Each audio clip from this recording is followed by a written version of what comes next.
Jantoi, tapi kalau longgang tu jangan jantoi. Dapat traffic light kena stop. Okay, thank you. Angin bertiup, nyaman terasa. Membawa haruman bunga kemboja.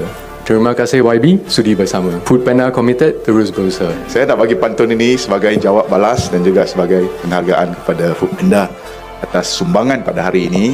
Tetapi pantun, kalau betis diberi paha, diutus kasih tambah ke cinta. Kalau committed nak berusaha, 200,000 tambah ke 1 juta. Foodpanda telah mengumumkan akan menyumbang lebih kurang RM200,000 untuk menaja 8,000 rider di bawah kelolaan mereka.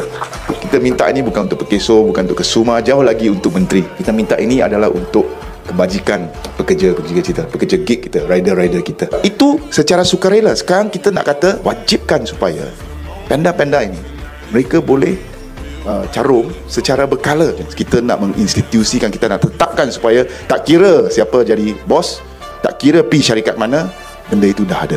Saya minta sokongan semua supaya sesi parlimen pada bulan Jun ini kita noktahkan keadaan yang tidak ada pembelaan untuk pekerja gig dan kita bentang serta luluskan RUU pekerja gig. RUU gig ni saya harap benda ni akan dipercepatkan supaya dapat manfaat kepada semua rider lah. Tidak kira rider apa-apa pun kan. Banyak kebaikan RUU gig tu untuk rider dekat Malaysia ni.